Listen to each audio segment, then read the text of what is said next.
Hey guys, welcome back to the channel. I know I haven't had an update in a couple days, and I know we're all getting really excited to work on the Supra. I know that's what the channel is about.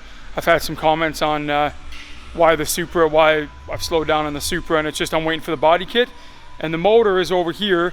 I didn't want to take the motor apart because I was doing a swap on the Civic, that was one, and then I've got the motor from my Mustang completely apart. And I didn't want too many engines apart at the same time, getting parts confused. But today's an exciting day because I'm putting the motor back in the Mustang. It's completely back together. Hopefully I get the supercharger on it today. So hopefully I'll get these tables cleaned up. That's just leftover parts. This is just stuff for the supercharger I'm putting in. And I'm putting the motor into the car right now in the next couple minutes here. So with any luck, the stand is now available, the engine stand. So with any luck, guys, we'll have that 2JZ on the engine stand and torn apart here in the next few days. But today, I'm going to be putting the engine in the Mustang. So she's about to go in.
Well guys,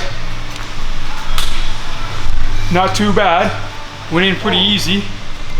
Was pretty close right down there between my valve covers, because these aftermarket valve covers, and the frame rails. Like, it almost didn't go through. But luckily for me, that cart that I had my buddy made up, the cradle that everything sat on, went in pretty smooth. And yeah, now we're just gonna start buttoning stuff up.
Well, for those of you that are putting on a Procharger, the instructions say that that boot goes on the intercooler, like so, and that this, I've got to relocate the impact, the airbag sensor that's up there, and that this goes in like this. However, there is no way that that's going to go in like that. Now, I don't know if it plumbs around like that, or if it goes in like this. Either way, there is no room for that whatsoever. So I'm gonna have to call Procharger and figure out exactly where that goes, because in the instructions that's where it goes, and it's definitely not. It shows it slides in there, and it definitely doesn't. So we'll see where it goes, guys, and when I figure out where it goes, I'll definitely let you know. But Procharger's looking nice in there. Everything's getting back together. Just coming along nicely.